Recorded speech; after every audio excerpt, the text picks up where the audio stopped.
your trust in us and we'll be champions.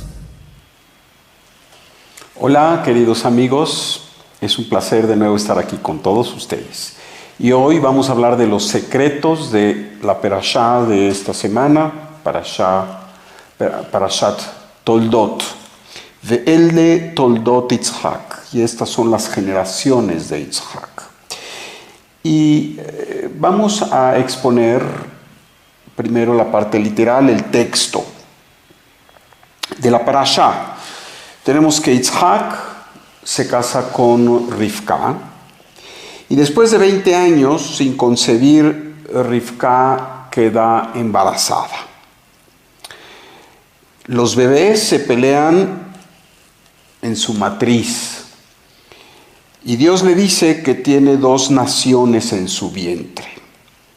Esav nace primero y Jacob lo toma del talón, Ekev en hebreo talón, y por eso se llama Jacob. Esav es velludo, pelirrojo, cazador, hombre burdo, hombre de campo, mientras que Jacob es un Ishtam, un hombre completo, pacífico, Yoshev Ohalim, que está habitando en las carpas de las casas de estudio. Tenemos que Esaú en español, vende su primogenitura por una sopa de lentejas. Esta historia donde llega muy cansado de sus labores del campo y le pide a Jacob que le dé de comer ese potaje que está preparando, esa sopa, y Jacob le dice, sí, claro que sí, pero me das tu primogenitura. Y él acepta, dice, al fin que voy a morir. Así dice. Mientras tanto, se nos habla de que el padre de ellos, Yitzhak, vive en Gerar con los filisteos, en donde hay una relación bastante ríspida, bastante conflictiva, en donde tiene que destapar los pozos que cavó su padre Abraham, que rellenaron los filisteos, y también cava algunos más, de hecho 3 pozos más. Hay disputas con los filisteos, y allí mismo en la Torá se nos dice que Yitzhak recibe una enorme bendición, que dice que en ese año que sembró su cosecha rindió 100 veces más. Y presenta a Rivka como su hermana ante el rey de los filisteos por miedo a ser asesinado. Finalmente Abimelech, este rey, le dice a Abraham, Yitzhak, ¿cómo es posible que me hayas engañado diciendo que tu esposa, Rivka, es tu hermana por poco y es abusada por uno de mis gentes? No hay derecho. Y bueno, finalmente Yitzhak sale de allí. Tenemos la noticia de que Esav se casa con 2 mujeres hititas. También se nos habla de que Yitzhak envejece, pierde la vista y desea bendecir a su primogénito, a Esav, antes de partir de este mundo. Rivka, que estaba muy presente, alerta a su hijo Jacob, su favorito, para que reciba esta bendición en lugar de Esav. Y sabemos esta historia de que Jacob se disfraza, se pone pieles de animales, que es un poco extraño, pero así es. Se pone pieles de animales para que su padre detecte la vellosidad. Y finalmente, después de que Yitzhak, aunque dice, hay algo aquí que siento que es la voz de Jacob, pero pues es también la energía de Esav, y termina dando esta bendición maravillosa de primogénito a Jacob. cuando Esav regresa y le cuenta a su padre que le trae estas comidas deliciosas que él le mandó traer y preparar, le dice, pero ¿cómo? Si ya me las diste. Bueno, pues ahí se dan cuenta que fue Jacob quien había atendido previamente a Isaac y a quien le había dado la bendición. Esta bendición no se puede retirar y dice en la Torah que Esav dio un grito amargo, tzaka mar'ah, un grito muy amargo, ¿verdad? Al enterarse que su padre no le había dado la bendición. Y finalmente le dice, sí, pero tú también tendrás alguna bendición. Y cuando Jacob esté abajo, tú estarás arriba. Y sabemos que Esav representa, por un lado, el aspecto de la columna izquierda, pero intensa. Din representa el aspecto de la cultura occidental, que sabemos por muchos siglos apabulló al pueblo de Israel en todos los lugares donde estuvieron. Esav se dice que finalmente también se casa con una parienta de Ismael, así que hay esta relación. Jacob recibe una enorme bendición, el rocío del cielo y la bendición de la tierra. Jacob escapa hacia Harán, hacia la casa de Labán, huyendo del celo de su hermano Esav. Esav, se nos dice al final, se casa con una tercera mujer. ¿Cuál es la energía interna de esta perashá? Las historias, sabemos, no son más que la vestimenta, son la cubierta. Pero ¿cuál es el secreto? ¿Cuál es el aspecto esencial? Vamos hablando de ello, que la verdad hay cosas maravillosas, secretos portentosos. Ve'ele toldot Yitzhak, así empieza. Y estas son las generaciones de Yitzhak, el patriarca. En realidad aquí se nos dice que este es un código para entender que Yitzhak completó los atributos o las midot, o la midá, como se dice, el atributo fundamental de Abraham. Y Abraham sabemos que es Gesed, es misericordia, es amor incondicional. Y sin embargo se nos dice que Yitzhak vino a completar estos atributos. El gran sabio, el gran cabalista, Rabbi Levi Yitzhak Miberdichev, nos dice que Yitzhak representa también el desprendimiento de sí mismo. Y esto obviamente lo constatamos cuando es el tema de Akedat Yitzhak, del amarre de Yitzhak, en donde él, sabiendo lo que iba a pasar, dócilmente, totalmente en forma desinteresada, en forma totalmente altruista, se colocó sobre el altar para esperar ser sacrificado.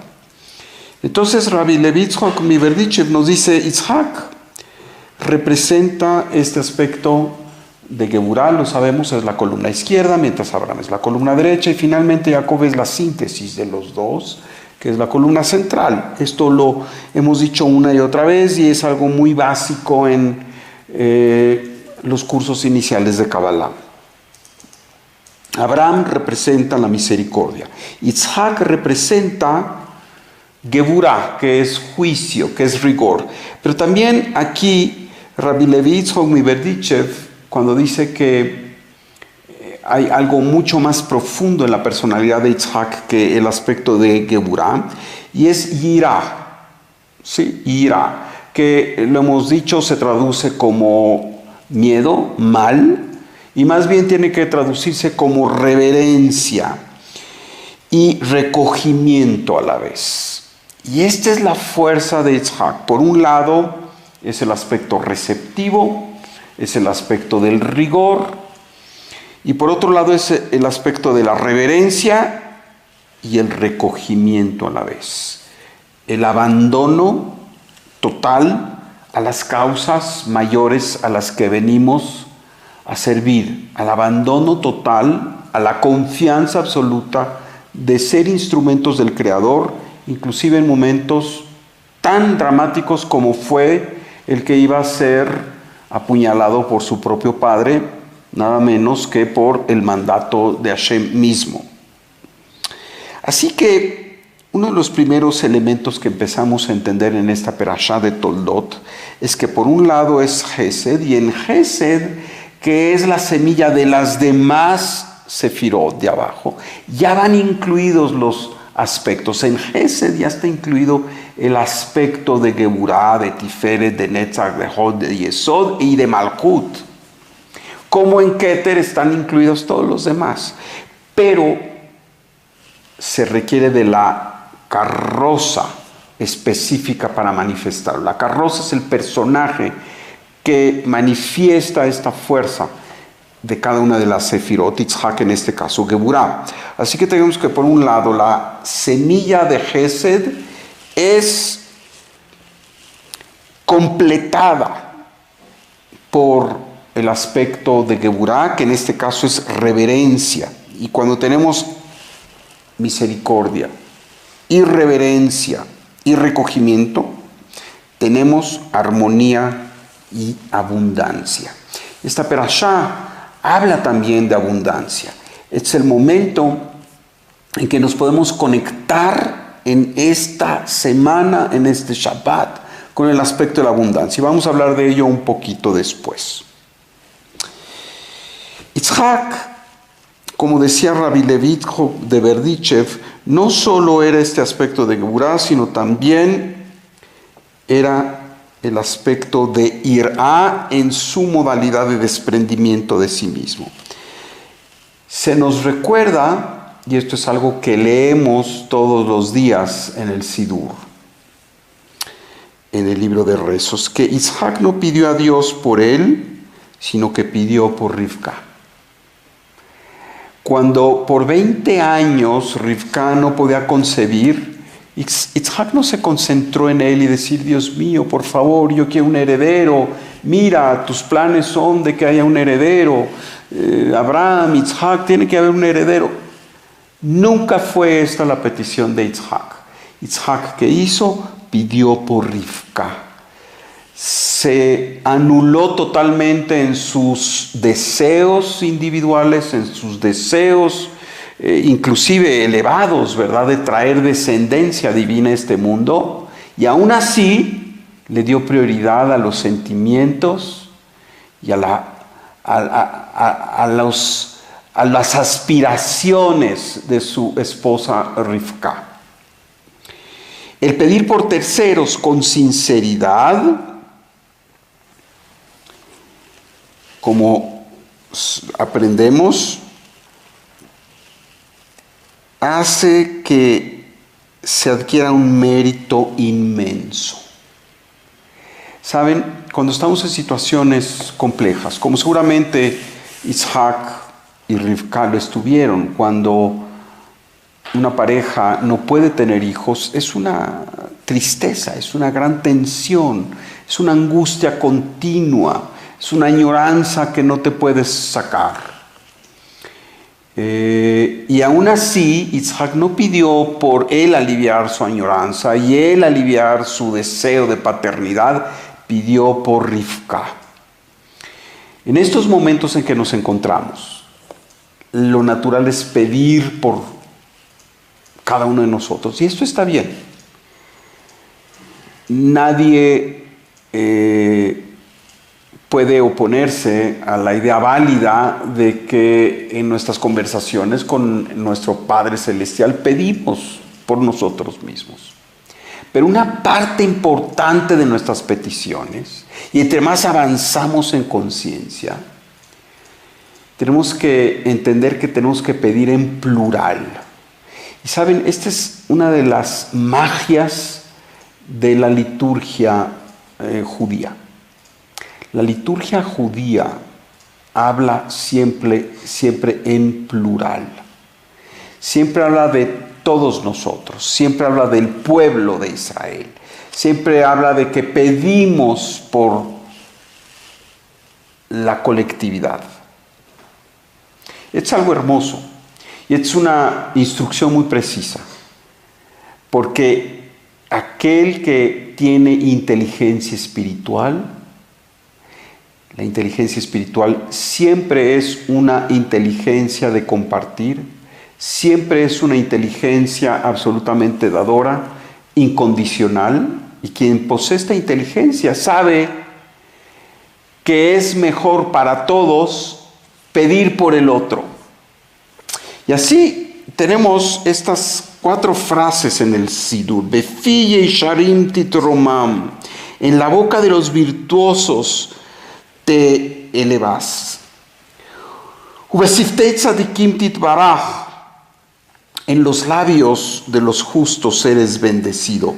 Ubilshon hasidim titkadash, y en la lengua de los justos, de los piadosos, hasidim, de los piadosos, te santificas. Ubekerev kedoshim titalal, y en la cercanía de los que son sagrados, de los que son elevados, en esos eres alabado. ¿Qué quiere decir? Que cuando estás haciendo algo por un tercero, cuando estás pidiendo por otro, la realidad se ocupa de ti.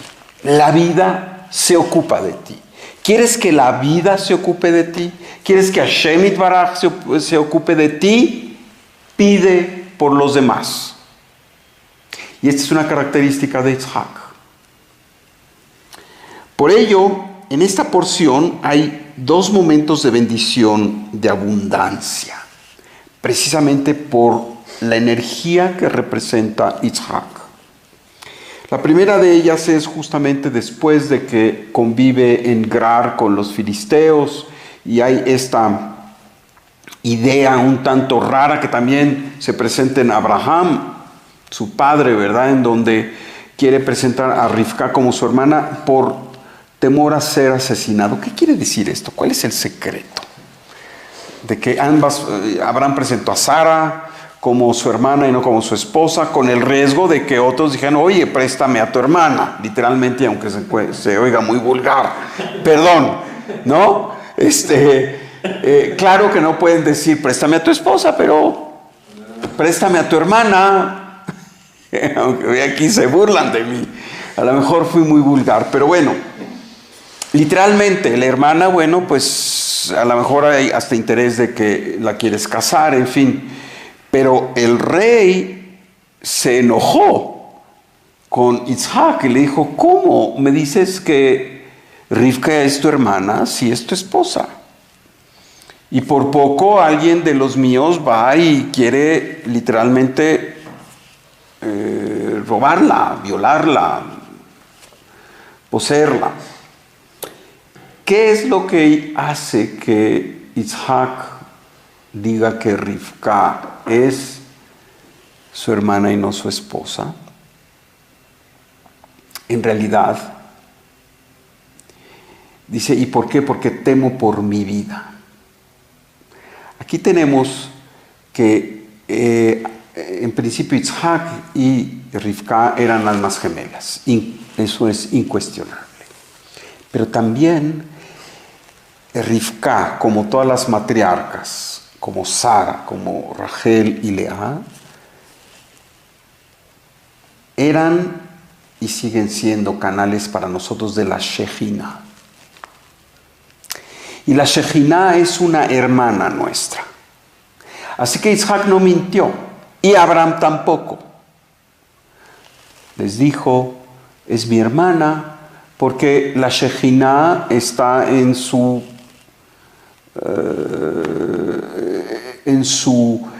máximo esplendor con ellas.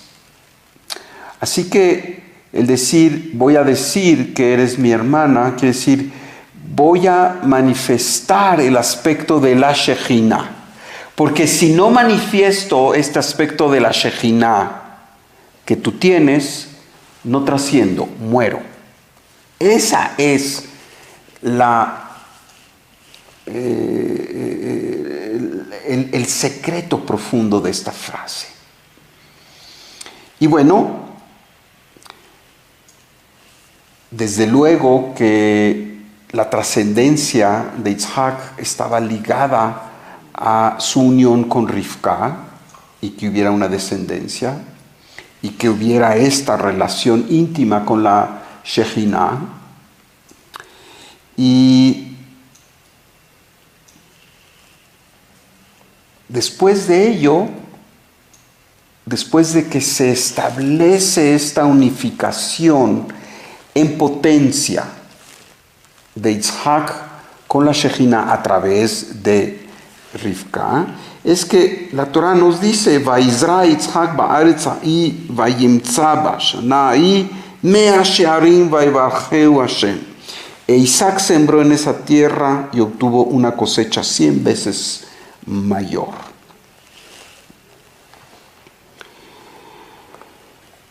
Es cuando estás en la conciencia del bien de los otros que tus peticiones son más efectivas y eres bendecido en todo. Y esta bendición, no solo habla de su riqueza física, que la tuvo como los demás patriarcas, habla de una abundancia en todo. Igualmente, más adelante, el mismo Yitzhak bendice a Jacob, diciéndole: Vaiten lecha a Elohim mital hashamayim umishmaneh haaretz verov dagan vetirosh. Que Elohim te dé del rocío del cielo y de las riquezas de la tierra y abundancia de cereal y vino. Y esto se dice, por cierto, en Motzei Shabbat. Es una bendición que se aconseja recitar en Motzei Shabbat, beber algo caliente, y es una segulá para atraer bendiciones de abundancia. En ambas bendiciones no estamos hablando solo de la abundancia material, como hemos dicho. El verdadero éxito es el realizar el potencial comprendiendo tu misión, comprendiendo que lo más grandioso que puede pasar es que reconozcas que Hashem está todo el tiempo en tu vida, que hay una supervisión personal de Hashem a ti, Ashgahat Pratit, y estando acorde con la voluntad del Creador. ¿Y cómo sabemos que estamos acorde con la voluntad del Creador? Siendo sensibles a lo que pasa, atendiendo aquello que se manifiesta, aceptándolo, revisándolo, estudiando, preguntarnos por qué esto es así. Pues es la voluntad de Hashem.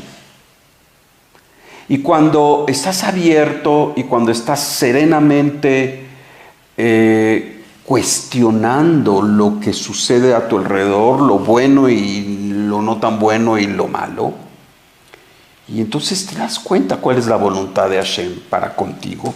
Y cuando te das cuenta y te dejas guiar por esa voluntad de Hashem, y sabes que tienes un potencial y una tarea, porque eso que te dice Hashem a través de lo que te sucede en tu vida, también te pone responsabilidades y compromisos y una tarea.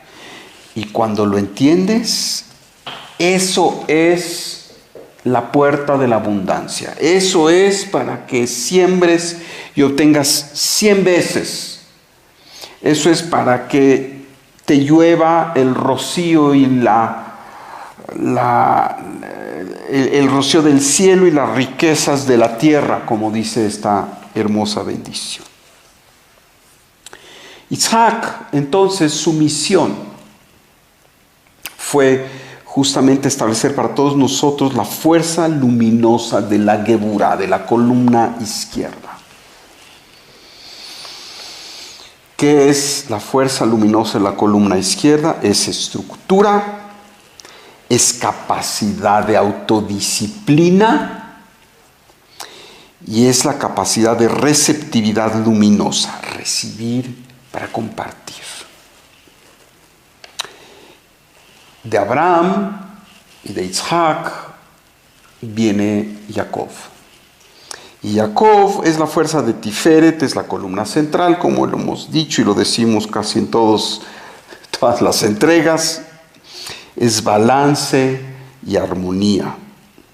Isaac entonces es también el canal para traer la fuerza de Tiferet de Jacob, porque en Isaac se conjuntan las fuerzas extremas en un justo medio virtuoso.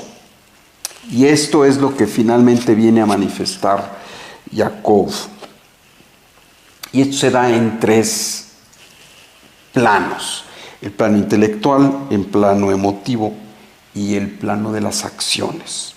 A nivel intelectual significa considerar todas las opciones e ideas. No solo lo que me gusta o conozco. Ser lo suficientemente abierto y receptivo para considerar todas las opciones que se presentan. Y finalmente elegir aquello que incluye todas las posibilidades.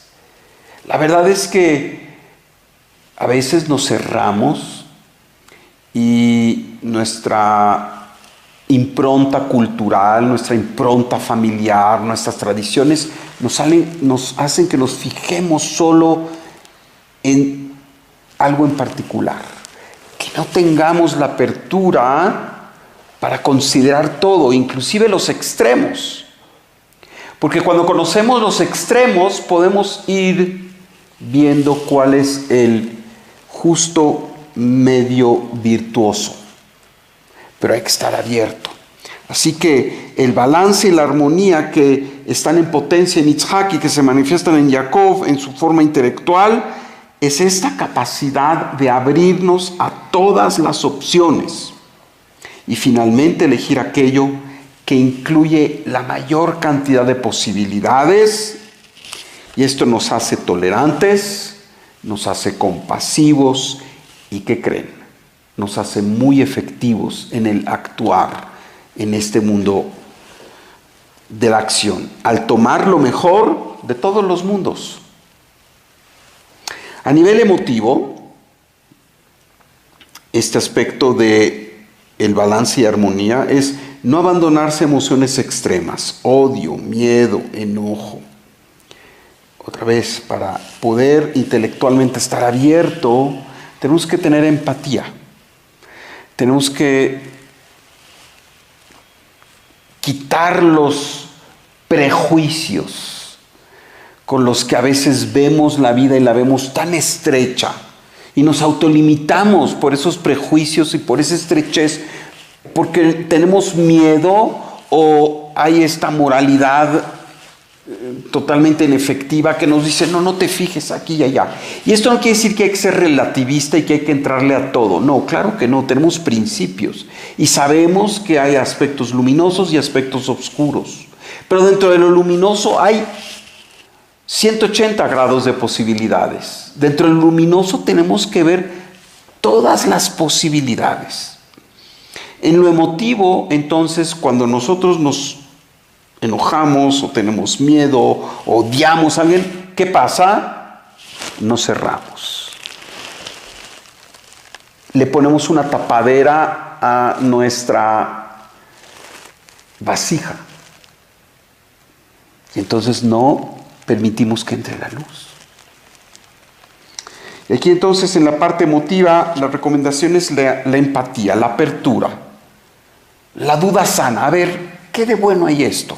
A ver, ¿qué de bueno hay esto en lo que me está diciendo? Y por eso, más que hablar, es importante escuchar. La apertura, mis amigos, no está en el hablar, la apertura está en el escuchar. Y 3, acciones. Nuestras acciones, en términos de este balance y armonía que tiene Isaac en potencia y que se manifiesta en Jacob, orientadas al bien mayor.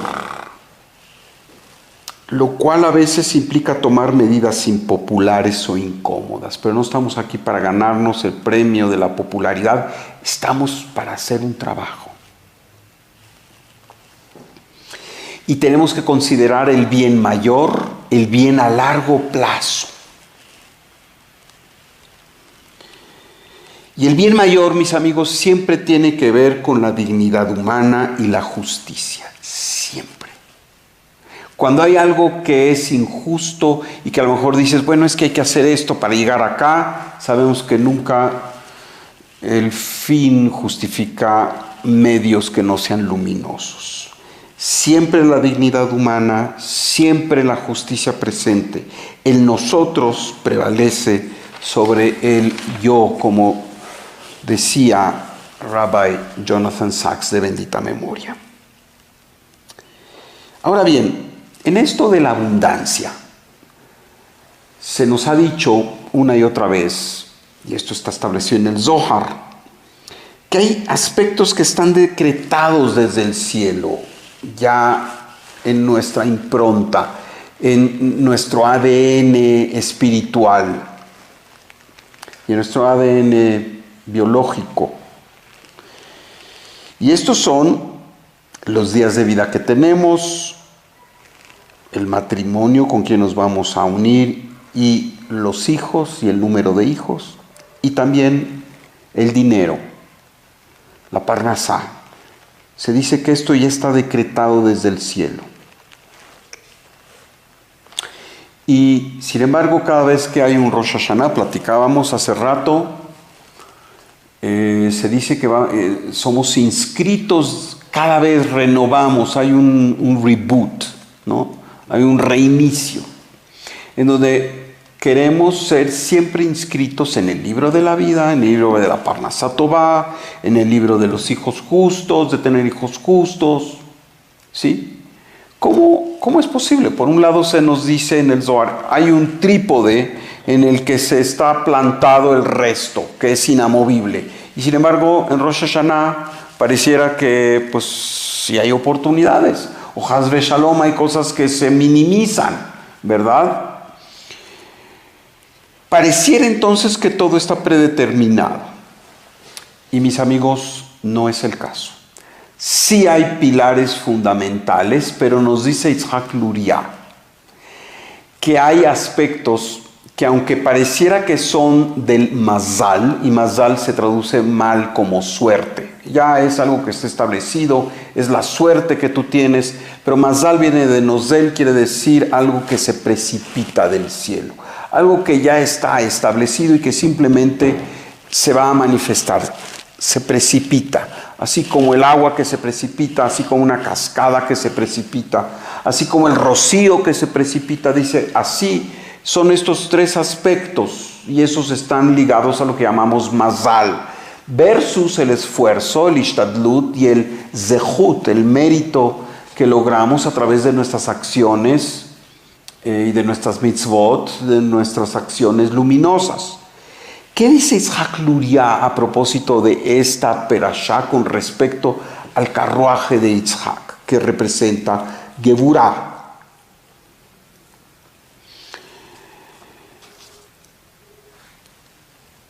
Se dice que Yitzhak, que representa Geburah, este aspecto puede, si se ilumina, si se impulsa, si se optimiza desde el lado de la conciencia, puede aumentar nuestro zehut, puede aumentar nuestro mérito para ser receptores de bendiciones y abundancia, digamos que adicionales o que no estaban previstos. Y lo dice de una forma maravillosa. Dice, Yitzhak es Geburah. Y Geburah tiene una numerología, una gematria de 216. Y dice, hay una Geburah que es la Geburah superior y hay una Geburah que es la Geburah inferior. Así que, para efectos de la gematria, Yitzhak Luria toma el número equivalente a Geburah, que es 216, y lo multiplica por 2 y es 432. ¿Por qué? La Geburah superior es la incondicionalidad, así como Rabbi Levi Yitzhak Miberdichev decía de Yitzhak. Esa Geburah es lo que lo hacía incondicional, es lo que lo hacía totalmente no pensar en sí mismo y pensar en el bien universal.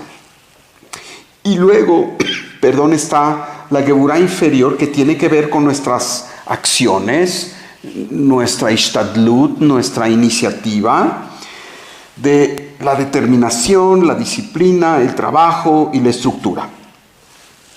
Así que tenemos estos dos aspectos de Geburah que suman 216 más 216, 432. Y nos dice Yitzhak Luria, cuando hay armonía entre estos dos aspectos de Geburah, entre por un lado tu incondicionalidad, tu abandono a Dios, y por otro lado tu determinación, tu disciplina, tu trabajo y tu estructura, estos dos aspectos combinados hacen que se optimice ¿qué?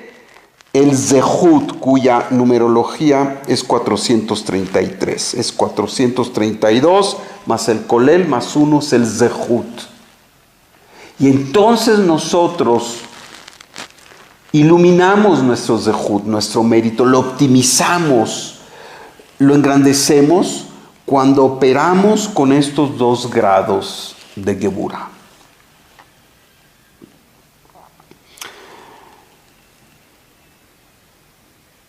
El aspecto de incondicionalidad superior es hacer lo que tenemos que hacer por amor a Dios, por amor a su creación. Punto. Y la Geburah de abajo es lo que tenemos que hacer por la misión práctica que nos toca realizar en este mundo. Y por ello la determinación, la disciplina, el trabajo y la estructura son tan importantes. Así como Yitzhak manifiesta esta fuerza de Abraham, de Gesed, complementada con la Geburah.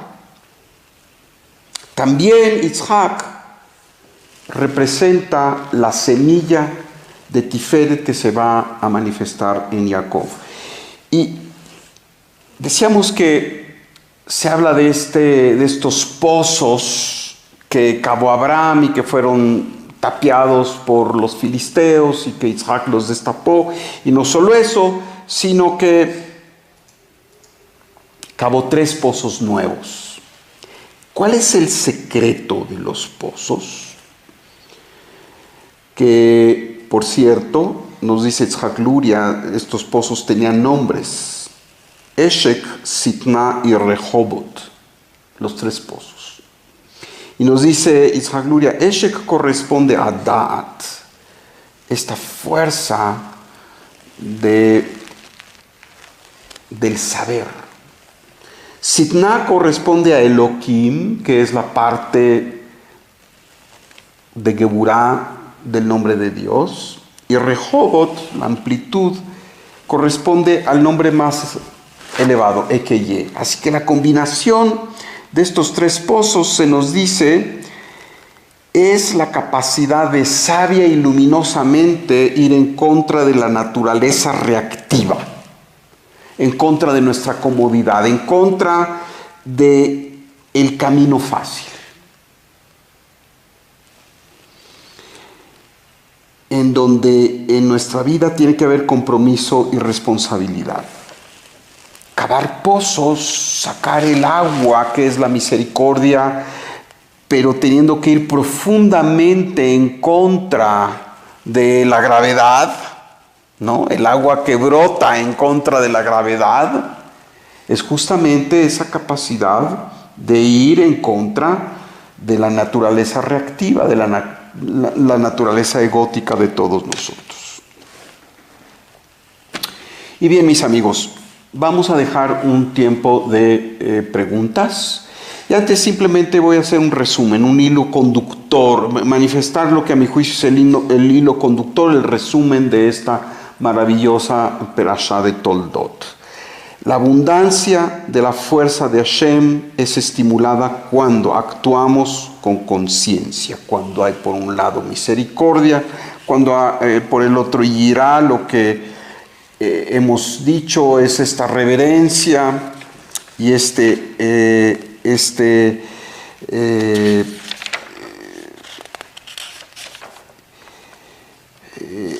aspecto de recogimiento también, no solo reverencia, yirá, gesed. Cuando hay este aspecto de desprendimiento, de pedir por los demás, y esto trae la abundancia.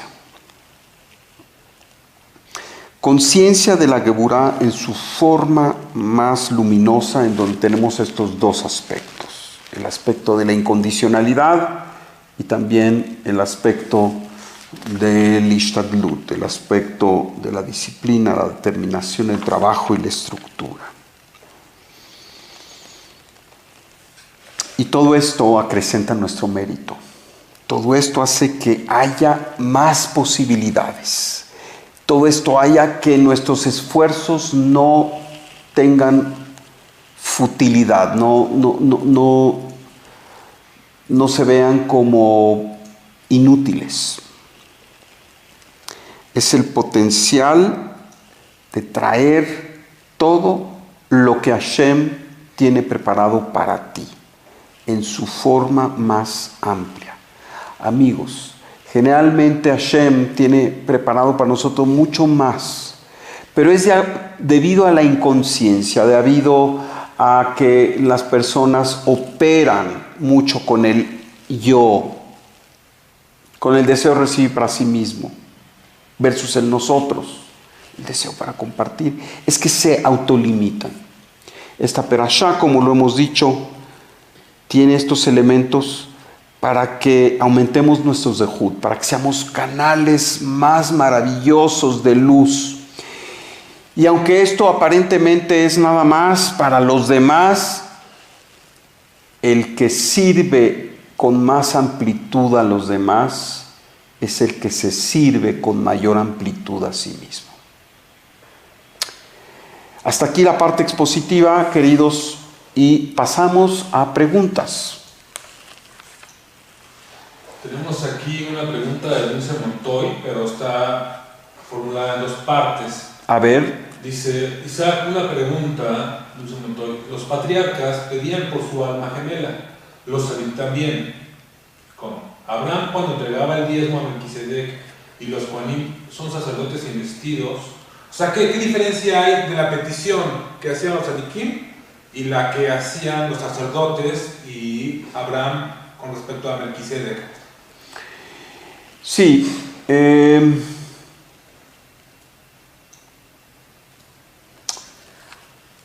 Rabbi Sachs, de bendita memoria, se refería a algo parecido.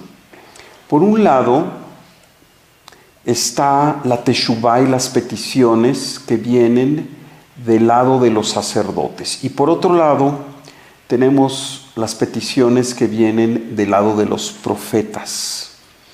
Los patriarcas, ¿dónde estaban? Los patriarcas estaban más del lado de los profetas. Los sacerdotes, sus peticiones son o eran para el bien inmediato, para el aspecto de la capará y el perdón. Las peticiones de los patriarcas van más allá. Las peticiones de los patriarcas son para reconectarse con el Creador. Seguimos. Letty Gold dice, ¿qué significan los pozos de agua? Isaac encontraba un pozo y llegaba, no recuerdo quién, y lo tapaba. Sí, como hemos dicho, lo explicamos, pero con gusto lo vuelvo a decir. Estos pozos que en principio cavó Abraham y que los rellenaron los filisteos. ¿Qué quiere decir? El cavar pozos otra vez, ¿qué quiere decir? Es ir en contra de la naturaleza reactiva, en contra del ego, del egoísmo, de la comodidad y del camino fácil. Y esto lo empezó Abraham, y lo taparon. ¿Qué quiere decir? Que en la vida, si no estamos continuamente activándonos, la parte reactiva, la parte de la energía negativa va a venir y va a ir poco a poco, casi que sin darse cuenta, tapando estos pozos, apoderándose de Hasbe Shalom, de las vidas de las personas. Por eso siempre tenemos que estar conscientes y siempre tenemos que ir en contra de la naturaleza y de la comodidad. Así que cavar pozos significa hacer el trabajo espiritual. Ese es el significado. Y en esta semana nos llenamos con esta fuerza para hacer el trabajo espiritual, para ir en contra de nuestra naturaleza reactiva, de nuestra naturaleza que siempre le gusta ir por el caminito ya recorrido, que le gusta visitar las mismas emociones, el mismo conocimiento, las mismas acciones, y no romper con este tipo de hábitos que nos calcifican, que poco a poco nos van llenando de tierra y que tenemos que estar muy pendientes. Amigos, a este mundo no solo venimos a ser buenos, venimos a ser efectivos espiritualmente. Y efectivos espiritualmente quiere decir que todo el tiempo estás consciente del trabajo que tienes que hacer, que siempre tenemos que estar en un esfuerzo. Esto no quiere decir que tenemos que estar ansiosos todo el tiempo, al contrario, ¿verdad? Cuando desarrollamos la capacidad espiritual, desarrollamos la capacidad de fluir y de ir felizmente haciendo el esfuerzo. Y de esto se trata Shombrim Laboker, de entregar todas las herramientas para que todos nosotros podamos hacer este trabajo mejor y mejor cada vez. Daniel Henry Thomas dice: Maestro Isaac, al hablar de las generaciones de Abraham, comprendemos que en la humanidad hoy existen judíos y no judíos. Pregunta: ¿cuál es hoy el rol de las personas no judías para traer al Mashiach? Muy importante. El rol de toda la humanidad para traer a Mashiach. El mundo no judío es 99.9% y el mundo judío es menos de es una décima de %. Si bien Bnei Israel, el pueblo de Israel, viene aquí para traer la conciencia de la Torá y ser una luz para las naciones, somos todos en conjunto quienes tenemos que traer a Mashiach. Los principios fundamentales de amor al prójimo, de amor incondicional, de reconocernos como seres divinos que venimos aquí a hacer un trabajo, no solo es de los judíos, es de todos. El Creador es el Creador de todos nosotros. Y las almas somos igualmente importantes para el Creador. Sucede que hay almas que tienen un trabajo que hacer y otras almas que tienen otro trabajo que hacer. Y hay cosas que tenemos que hacer en conjunto. Y en conjunto tenemos que traer un mundo mejor. Ahí están las herramientas y quizá esas en gran parte han sido reveladas a través del pueblo de Israel. La Torá, las leyes que emanan luminosamente de esto que llamamos la Torá, del árbol de la vida. Los secretos que ahora son accesibles para todos. Ahí están las herramientas. El trabajo, mis amigos, lo tenemos que hacer todos, judíos y no judíos. Y que así sea.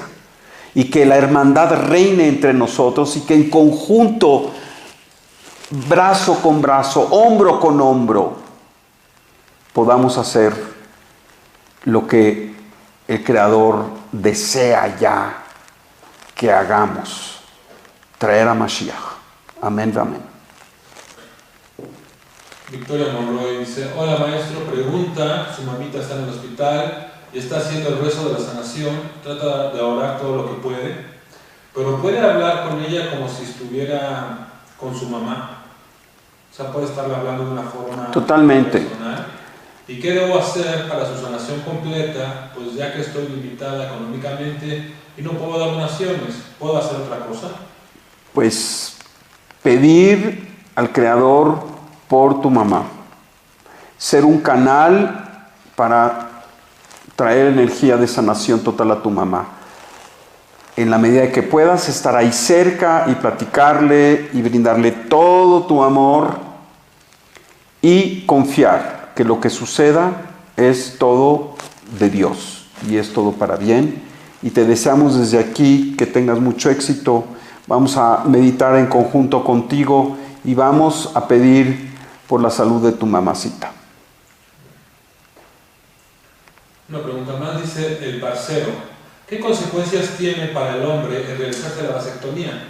Si tiene consecuencias negativas, ¿qué se puede hacer algo para contrarrestar esas consecuencias? Gracias por su respuesta.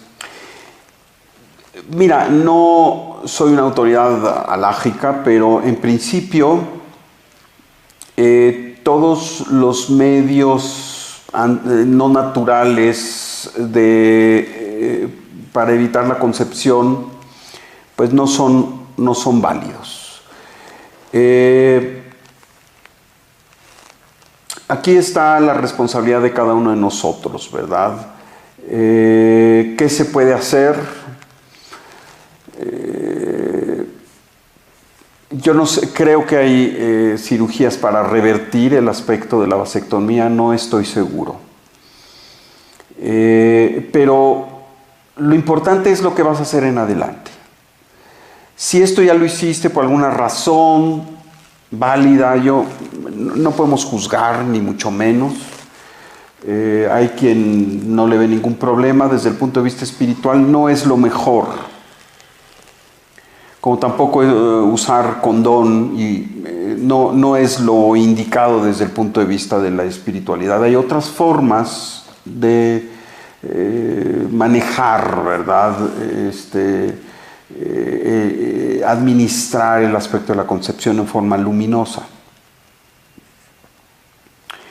Pero yo lo que te invitaría es a pensar en lo importante de aquí en adelante, en ser un ser luminoso, en inspirar a los demás, en sumarse a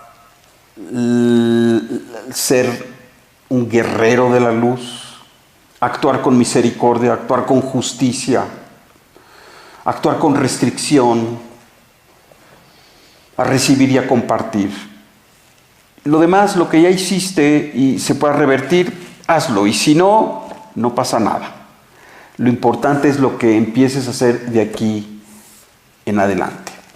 Te quiero decir que yo tenía un amigo que antes de entrar al estudio de la espiritualidad se hizo la vasectomía, en fin, por las razones que haya sido. Y luego se volvió a casar y quiso tener hijos. Y entonces tuvo que someterse a una serie de tratamientos bien dolorosos donde extraían esperma con células vivas, en fin. Y luego se lo pusieron a su esposa. Bueno, este amigo querido tuvo 6 hijos en estos términos, así que nunca es tarde. Una pregunta más. María Anita Félix Osuna. ¿Es necesaria la conversión al judaísmo para mejorar este mundo? Definitivamente no. Y te invito a que escuches la entrega que hicimos hace 2 semanas de las 7 leyes de Noah. No es necesario, para nada. Hay quienes su alma vibra y desean la conversión y bueno, pues hay un trabajo que hacer. Pero desde luego que no es necesario convertirse al judaísmo ni ser judío para hacer el trabajo que se tiene que hacer. Te invito a que veas este video, a que estudies sobre las 7 leyes de Noah y finalmente pues todos los consejos y la inspiración que deseamos infundir a todos nuestros amigos judíos y no judíos desde este canal Shomrim La Boker México. Una más. Carlos Cruz, hola, buenas noches. Isaac, ¿qué opinión tienes acerca de proyectar luz mediante meditaciones a terceros? Ya que es contraproducente si la persona no desea algún crecimiento espiritual. Mil gracias. Mira, siempre es bueno meditar con la proyección de luz. No tienes que esperar a que la otra persona esté lista, sepa o crea. Hay un gran mérito, y hablamos hoy del zehut, del mérito, de hacer las cosas que tú tienes que hacer. Venimos aquí a hacer un trabajo, y el reconocer cuál es nuestra responsabilidad, cuál es nuestro trabajo, independientemente de la capacidad de receptividad del otro, tenemos que hacer lo que tenemos que hacer. Claro, el dar cuando la otra persona no tiene la capacidad de recibir, al final puede ser contraproducente. Pero en este caso, en donde es una meditación de luz, en donde tú quieres despertar el deseo de tocar a Dios, el deseo de ser una mejor persona, lo puedes hacer sin problema. De hecho, la meditación luminosa, inyectando luz a terceros, es una de las prácticas más hermosas, más deseables, y que atraen este aspecto del zehut, del mérito. Muy bien, queridos amigos, es un placer estar con ustedes, es un privilegio poder contestar sus preguntas, no podemos contestar todas, los invitamos a que sigan con nosotros. Aprovecho siempre para recordarles lo importante que es la posibilidad de recibir su tzedakah, su maser, sus contribuciones para ayudar a que este proyecto, esta iniciativa de Shomrim Laboker siga adelante. Si Shomrim Laboker ha sido importante para ustedes, es un factor de inspiración y de iluminación, bueno, ¿por qué no donar lo que tú gustes? Será desde luego muy apreciado y será reconocido por la suprema inteligencia. Y de antemano, muchísimas gracias y hasta la próxima.